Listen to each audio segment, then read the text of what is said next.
ఆశా సాక్ష్యాన్ని ఈ సమయంలో విందాం. అప్పటి వరకు నేను చిన్న కథలు చెప్తూ ఉండేదాన్ని. చాలా చిన్న కథలు 5-10 నిమిషాలు ఆడికో చిన్న వార్తలు కలిపి చెప్తూ ఉండేదాన్ని. అంతే, అంతకు మించి ఇంకేం లేదు.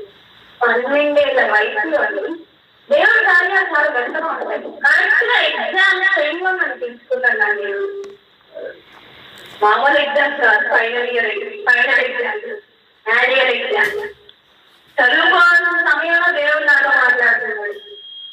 చదువు పక్కన 12 ఏళ్ల వయసులోని పరిశుద్ధాత్మతో దేవుడు అప్పటి నుండి నేను భాషల్లో మాట్లాడుతూ అప్పటి నుండి దేవుడు ఒక ప్రవచన మాటలు నా నోట్లో ఇచ్చాడు. అప్పుడు నేను చేస్తున్నాను.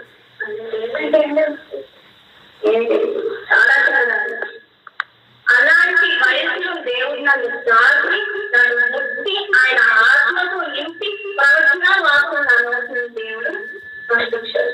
అప్పటి నుండి నాలో ఒక మాట, దేవుడి కోసం జీవించాలి, దేవుడి కోసం నిలబడాలి, దేవుడి మాటని పంచాలి. అప్పటికి నాకు ఏం తెలియదు వాక్యం.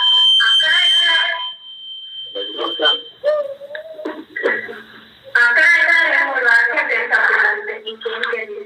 కానీ అప్పుడు నుండే దేవుడు నన్ను వాక్యం నిలబెట్టాను. నాకు తెలిసిన 2-3 వాక్యాలు మాట్లాడేదాన్ని. అయితే ఒక వచనంతో దేవుడు గంటన్నర ప్రసంగం ఏం చేస్తాడు. నాకు తెలుగు కూడా సరిగ్గా రాదు. ఇంగ్లీష్ మీడియం చదివేదాన్ని కాబట్టి మా స్కూల్లో తెలుగు మా చెప్పి తిట్టేవాడు. సో నాకు తెలుగు సరిగ్గా వచ్చింది కాదు.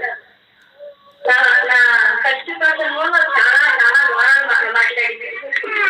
తెలుగు మాట్లాడడం సరిగ్గా రాక చాలా సార్లు చదువుకున్నాను. ఇప్పటికీ మా డాడీ ఆ మెసేజ్ అయితే నేను తలపడుతున్నాను.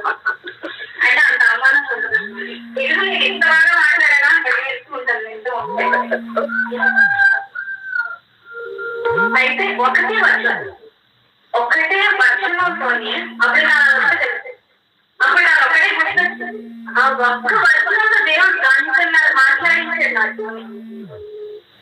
చాలా బయట అడుగుతున్నారు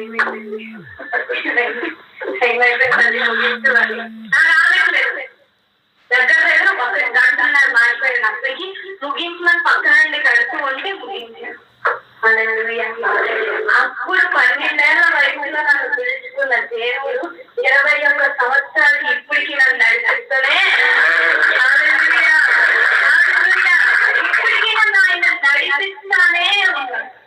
ఇప్పటికీ నాకు షాకులు తగ్గుతానే ఉంటాడు. ఎప్పటికప్పుడు నాకు పాఠశాలే కాదు, మా డాడీ కూడా సడన్ గా చెప్పుకుంటారంట, అమ్మ మీకు వాకి చెప్పాలి, అప్పటి వరకు నాకు తెలియదు, నేను చెప్పాలి. నేను అడిగారు నాకు ఆ షాకు. నేను ఎంతమంది ఉన్నారో నాకు సరిగ్గా గుర్తులేదు. కానీ మేము పార్వతీపురంలోని 12:30 దిగాం. పొద్దున్న 9:10 బయలుదేరి 12:30 దిగితే 5 ఆటోలు రెడీగా ఉన్నారు. 5 ఆటోలు రెడీగా ఉన్నారు, తీసుకొచ్చారు. ఆటోలో వస్తుందంటే 10 నిమిషాలు పావు గంట ఉంటారేమో జర్నీ అనుకున్నాను. కానీ 2 గంటలు జర్నీ చేశాను మేము ఆటోలో. చేసి మొత్తానికి ఇక్కడికి వచ్చాం. వచ్చి రిలాక్స్గా కూర్చున్నాను. నేను ఏ గాలో లేదు. ఇక్కడ మీటింగ్ ఉందని నాకు తెలియదు. ఇంటికి తీసుకొస్తాను అనుకున్నాను. మా డాడీ సాయంత్రం 4 గంటల ప్రేయర్ ఉంటుందంట అన్నారు. సరే ఇంటికి వెళ్ళి కొంచెం రిలాక్స్ అయ్యి ఒకవేళ ఒక వాకింగ్ చేస్తామంటే మధ్యలో చూసుకొచ్చే అనుకున్నాను. అలాంటి తీసుకొచ్చి మీరు కూర్చోబెట్టారు. అప్పుడు ఆరాధన ఆన్లైన్ కూర్చున్నాను. మా డాడీలో ఎవరో మాట్లాడతారులే అనుకున్నాను. నేనేం చేశాను, ఇప్పుడు అమ్మాయి మాట్లాడుతూ అన్నాను. ఆయన చెప్పేంత వరకు నాకు తెలియదు నేను మాట్లాడాలని. అయితే నా చిన్నప్పుడు దేవుడు ఏ మాట వాగ్దానం నాకు ఇచ్చాడో, ఏ విధంగా నిన్ను నేను మోసేవాడిని నడిపిస్తానని చదివించాడో, నీ నోటిని కూరగా వాడుకుంటానని ఎప్పుడో 8-9 ఏళ్ళ క్రితం నాకు వాగ్దానం ఇచ్చిన దేవుడు ఇప్పటికీ నమ్మకంగా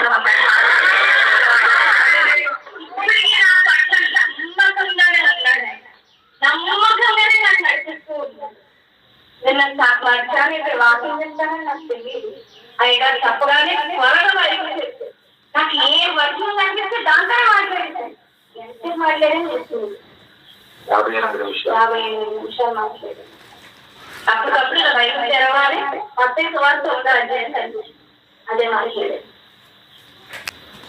దేవుడు తన ఆత్మని వెంబడి నా మీద పంపించి అవసరమైన మాటలు ఆయన బోరగా వాడుకుంటానన్నాడు. బోరగానే వాడుకుంటాడు. ఒకసారి అలాగే నెక్స్ట్ మేము అస్సాం వెళ్ళాము. అప్పటికి నా వయసు 16, అంటే 5 ఏళ్ల క్రితం. అక్కడ ఊరికి అక్కడ ఎదురు వాక్యం చెప్పారు. అయ్యగారికి నచ్చింది. మమ్మల్ని అందరినీ బైబిల్ కాలేజీ తీసుకెళ్ళారు. ఆయన మాట్లాడతారని, ఆయన ప్రసంగించాలని.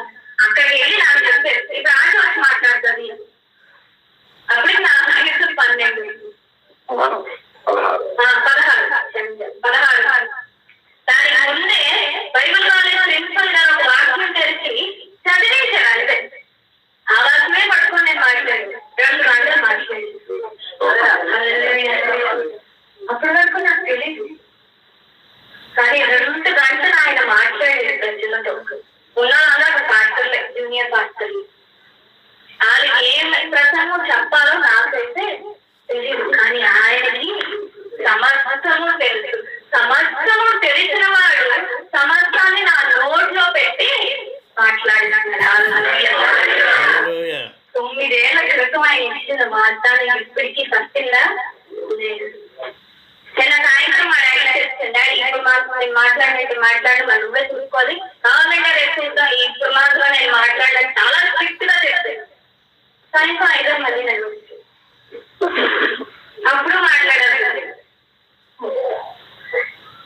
అయితే ఎప్పుడు దేవుడు నన్ను విడిచిపెట్టలేదు. నమ్మకంగా ఉన్నాడు నా పట్ల. ఎప్పుడు స్టేట్మెంట్ నన్ను అవమానపడలేదు. ఆ విషయంలో నేను కొంచెం నడుస్తూ ఉంటాను. స్టేట్మెంట్ నన్ను ఎప్పుడు దేవుడు అవమానపడుతుంది. ప్రిపేర్ అవ్వలేదు కదా, ఏం మాట్లాడతాను, మైకు పట్టుకొని కూడా నేను అదే ఆలోచిస్తాను. ప్రిపేర్ అవ్వలేదు ఏం మాట్లాడతాను అని. కానీ ఆయన మాటలు నా నోట్లో పెట్టి ఆయనే మాట్లాడతాడు. దేవుడు నమ్మదగిన వాడు. నన్ను పిలుచుకున్న నా దేవుడు నమ్మదగిన. ఆయన నమ్మకంగా నాకు చూపిస్తాడంటే మీకు చూపిస్తా. పక్షపాతం మన దేవుడా? మన దేవుడు పక్షపాతం ఆయనకి లేదు. నన్ను నడిపించే దేవుడు నిన్ను కూడా నడిపించేవాడు. 9 ఏళ్ళ అవుతుంది నన్ను దేవుడి గురించి. ఇప్పటికీ అదే పిలుపులో నేను నడుస్తున్నాను. అయితే ఆ పిలుపు ఆయన నమ్మకం నీవు చేసే పనులై కూడా ఆధారపడి. ఇజ్రాయేల్ అందరినీ దేవుడు పిలుచుకున్నాడు, అందరినీ ఆయన చేర్చుకున్నాడు. అయితే కాలానికి ఎంతమంది వెళ్ళారు? అందరినీ తీసుకున్నాడు. అందరూ అయిపోతే బయటకు వచ్చారు. మరి ఎవరన్నారు? ఏ పిలిచిన దేవుడు నమ్మదగిన వాడు కాదా? ఐగుప్తుని నానా తిప్పలు పెట్టి బయటకు తీసుకొచ్చి ఎర్ర సముద్రం పాయలు చేసి మన్నాను పంపించి పంటను నీళ్ళేసి యుద్ధాలు జరిగించి నడిపించిన దేవుడు కానానికి ఎందుకు తీసుకెళ్ళదు? ఇన్ని విషయాలు నమ్మకంగా ఉన్న దేవుడు అక్కడ ఎందుకు ఉన్నాడు? దేవుడు అంటే మోషే వీళ్ళ అనుగుడు చూసి నాకు విసుగొచ్చేస్తుందయ్యా, వీళ్ళందరినీ ఎక్కడ నాశనం చేస్తాను, వచ్చే నాకు నిన్ను మాత్రం కారణం తీసుకెళ్తాను, వీళ్ళందరూ నేను వదిలంటే మోసం అనిపిస్తుందా? వచ్చయ్యా బాబు, నిన్నే నమ్ముకొని వచ్చేది ఏంటి?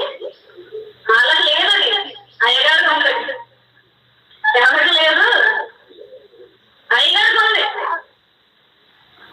చాలా సార్లు మనం దారి తప్పి పడిపోయినా ఇంకా దేవుడు నిలబెడతాడంటే దానికి కారణం ఏంటో తెలుసా? వెనకాల ఎవరో ఒకరు ప్రార్థిస్తూ.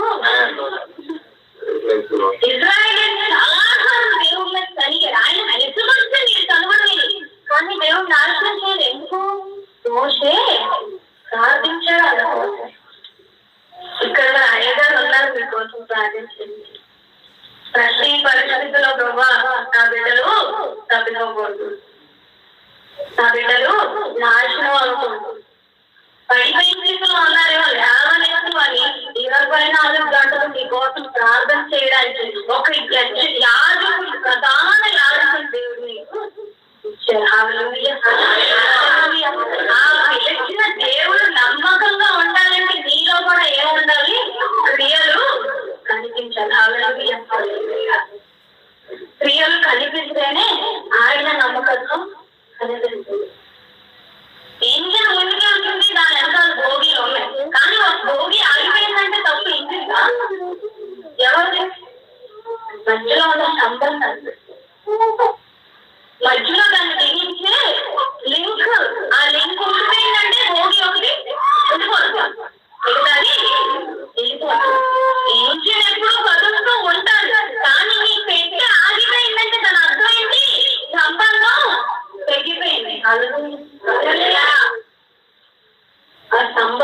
అయినంత వరకే పెట్టాను.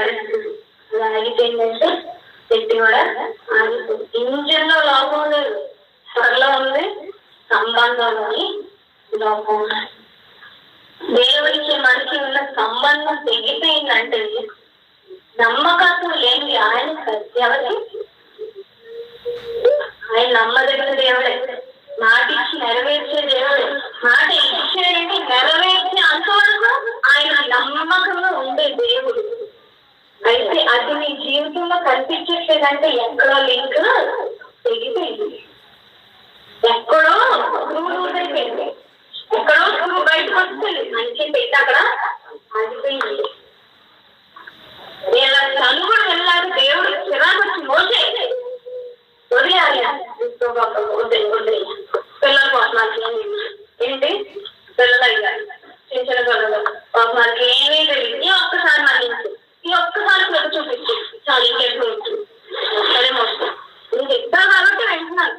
సరే ఇప్పుడు ఏం చేయమంటావు? నీళ్ళు కావాలనుకుంటావు, నీళ్ళ సరే ఇలా బండం కొట్టాలి. బండం కొట్టగానే నీళ్ళు అన్ని మందికి నీళ్ళు అంటే మాట్లా, అన్ని మంది దాహం తీర్చడం అంటే మాటలా, ఎవరికి దాహంగా ఉండే మాట లేకుండా ప్రతి ఒక్కరికి నీళ్ళు ఇచ్చాడు నా దేవుడు. అంతటా అయిపోయిందా? అన్నీ సందుతారు. మారా దగ్గర పేరు నీరు తాగిపోతాం మళ్ళీ గోల్ పెట్టాడు. అందరూ ఎవరి సముద్రాన్ని పాడేసిన దేవుడు మారాన్ని కోసం మధురంగా మార్చాడా? మళ్ళీ కలిగేది. ఎన్నో శ్రమల నుండి పాపం నుండి నీకు దేవుడు విడిపించాడు కదా. చిన్న చిన్న శ్రమలు దేవుడు చేసలేడా? అది ఎందుకు ఎందుకు దేవుడి మీద పడాడటం? పాపవాడి కట్లను దేవుడు విడిపించి అన్యులుగా ఉండే దేవుడు ప్రేమించే పరిస్థితి నుండి ఆయన గొప్పతనాన్ని నీకు చూపించుకున్నాడు కదా. దేవుడు నీ శ్రమని తగ్గించలేడా?